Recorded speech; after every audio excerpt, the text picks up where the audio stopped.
Welcome back students to the video lecture series. I am Adil Mansoori from Civil Engineering Department of LJ Institute of Engineering and Technology.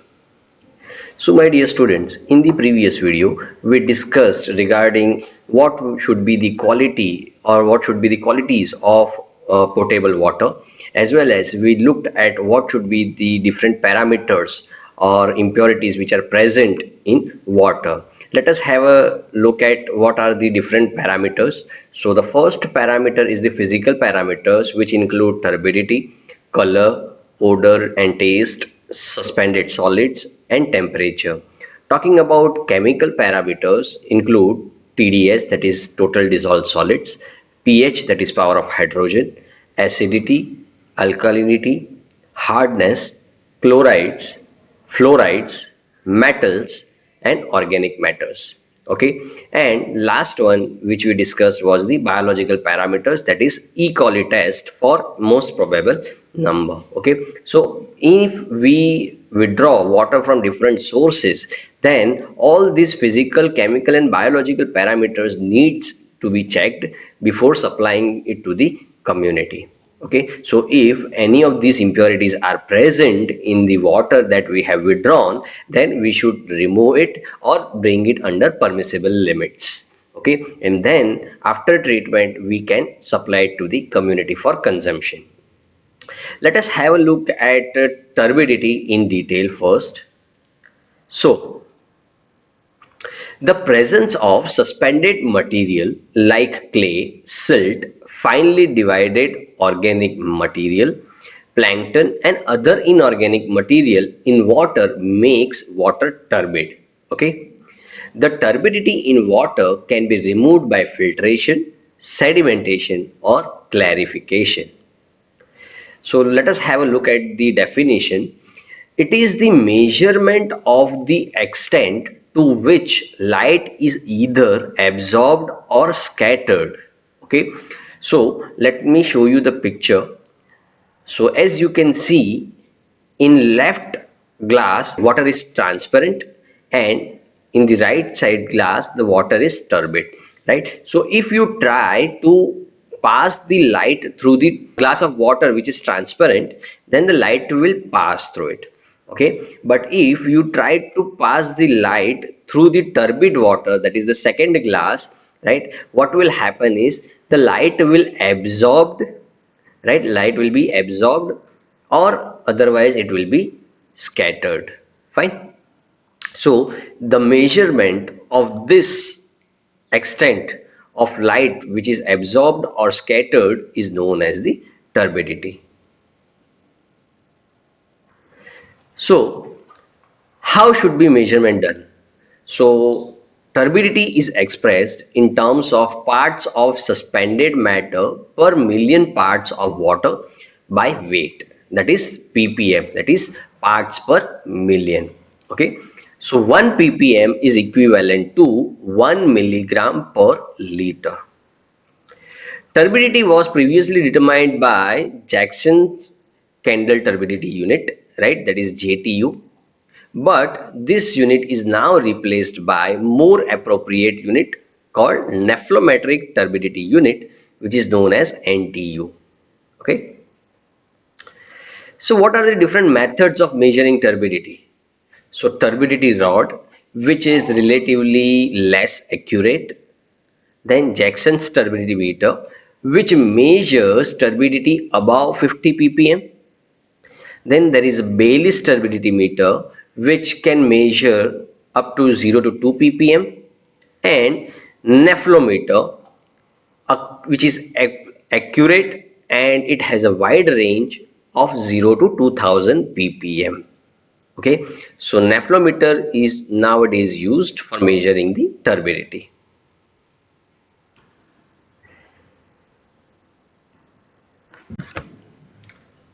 So next is the standard unit of turbidity is that produced by 1 part of finely divided silica in million parts of distilled water.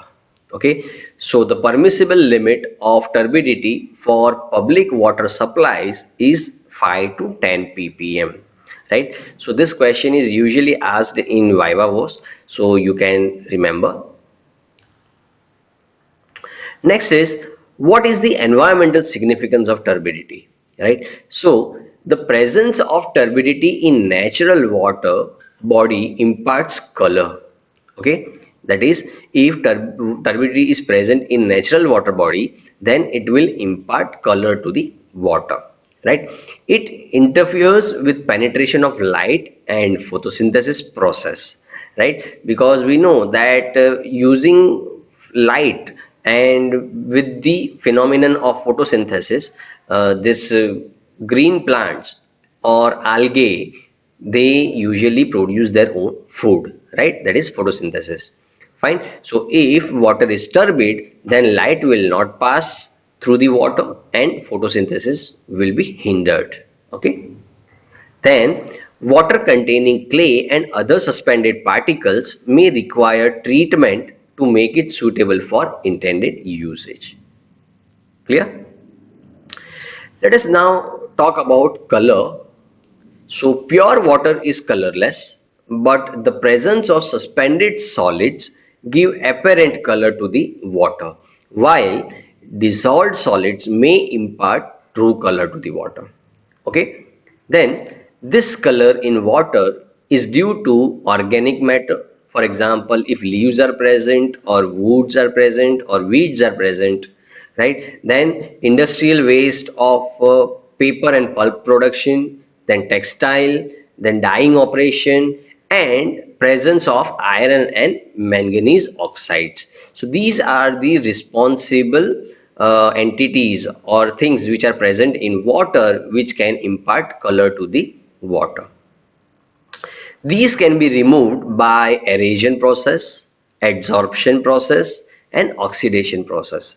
So all these units we will be learning when we learn water treatment plant in detail. Okay. So you can see the picture which shows that water is not clear and extremely turbid, right? And here also you can see that the industrial waste which is discharge from different industries is having black color. So when it mixes with the water body, it will impart black color, right? Then how is it measured? So color can be measured against various standards or scales such as Hazen or platinic chloride scales, Burgess scales, or cobalt scale using tintometer. Okay, so the instrument which is used to measure color is known as the tintometer. The apparent color of water due to turbidity is first removed by centrifugation or centrifuging. Okay, so this is achieved by placing the sample of water in a centrifuge and rotating it at a very high speed, so that vortex caused due to centrifugal action spills out the suspended matter. Okay, the sample is then ready for determination of its true color using tintometer. A tintometer has an eyepiece with two holes. A slide of standard colored water is seen through one hole, while the slide of water to be tested is seen through the other hole. Okay. The intensity of color in water is measured in terms of arbitrary unit of color on the cobalt scale. The unit of color is that produced by 1 milligram of platinum cobalt in 1 liter of distilled water.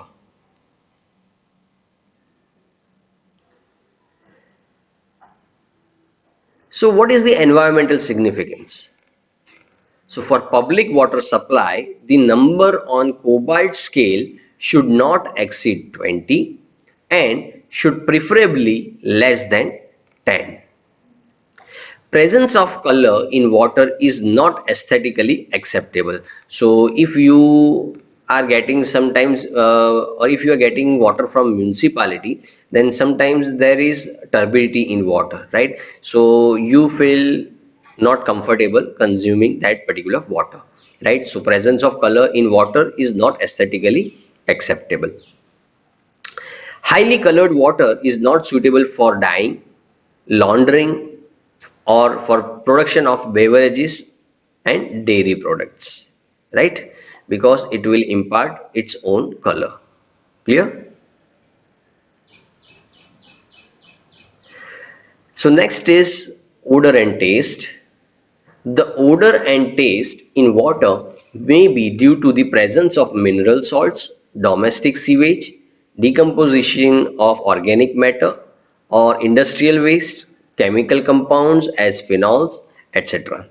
Okay, the odor of water changes with temperature, and the odor may be classified as fishy, moldy, sweetish, vegetable, greasy, and so on. The odor of both cold and hot water should be determined, and the water having bad smell or odor is objectionable and should not be supplied to the public. Okay. Now the intensity of odor is measured in terms of threshold odor number. Okay, so the unit will be threshold odor number. This is numerically equal to the volume of sample of water in cubic centimeters required to be added to 100 centimeter cube of odor-free fresh water when the mixture just starts giving the typical smell in the diluted sample. So, for example, if 6 cubic centimeter of water is added to 100 cubic centimeter of fresh water, and if it does not give any odor, whereas if you add slightly more than 6 centimeter cube of water into that 100 centimeter cube of water, and if it gives odor or if it starts giving odor, then the threshold odor number will be considered as 6. Okay.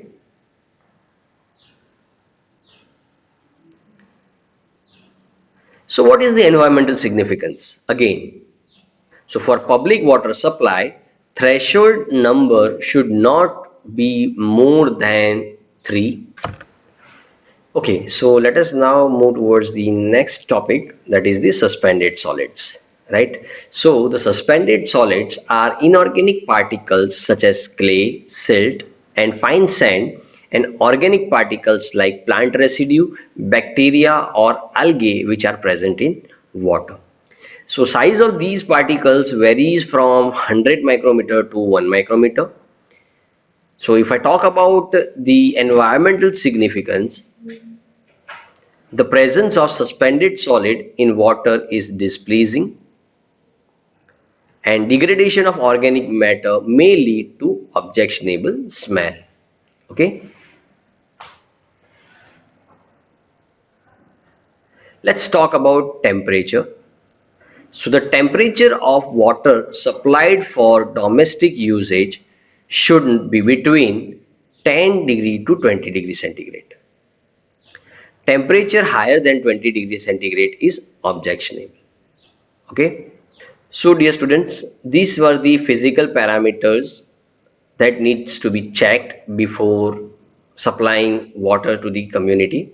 So we will be dealing with the chemical parameters in the next video.